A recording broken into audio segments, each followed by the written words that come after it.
Well, in those days, one could not really adopt legally, so I was kind of a guardian to them, and so were my parents. We became their legal guardians, and my parents were always like grandparents to them. So even when I was shooting or I was, traveling anywhere around the world, it was Papa and Mummy who were always with them, looking after them as well. So I think we kind of, just the girls just grew up along and in and around with us. When I was on my outdoors, I used to take them with me. When they had their vacations, that was the only time they were allowed to come with me on my shoots. Otherwise, they would be studying. For them, yes, it was a little tough to settle, to adjust to different schools from where they had started off with. But ultimately, I think when I look at them today, and I look at them as with such pride and honestly, they've turned into such responsible, successful young women that I'm so proud of them.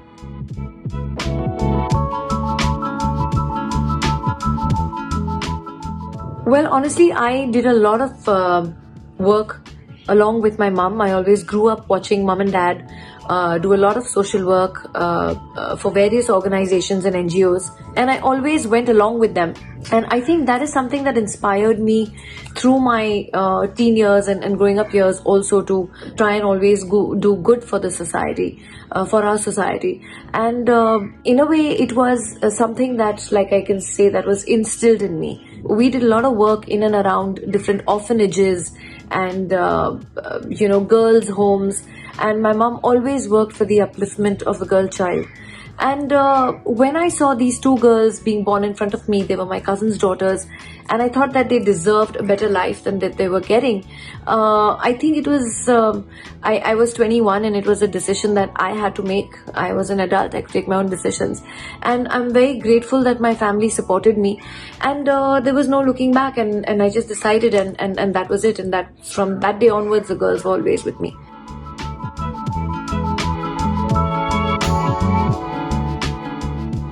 Yes, I'm a mom to Rasha and Ranbir as well, but I honestly don't find any challenges as far as an upbringing is concerned. I think an upbringing is the very basic thing that parents can give their children, who have been giving since millenniums, since the millennia, since centuries. That's been happening. So everyone naturally kind of knows how to bring up their children. But the challenges that I face, yes, it's all about technology. That's the challenge, that I need to update myself constantly, being a new gen mom, with the kind of tech and the kind of the Gen Z language that they speak sometimes, that I have to keep asking, okay, now what does this mean and what does that mean? But I don't see, and I don't think that there was ever a generation gap between me and my elder girls, or me and my younger ones. I think it all depends on how you bring up your kids, that there always has to be communication lines open between you and your kids, and that's what makes the bonds stronger.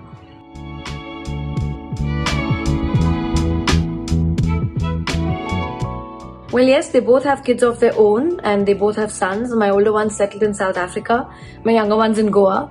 And when we are all together, it's actually a feeling of deja vu, because when I was younger, I would hear all the things that mom would tell me, playing out in my mind when I would be talking to, my girls or Rasha and Ranbir.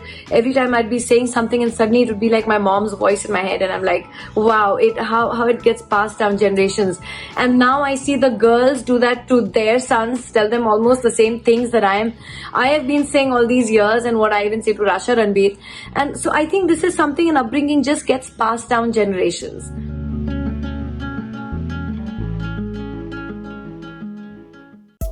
Subscribe to Midday India. Get direct notifications on all our videos by clicking on the bell icon.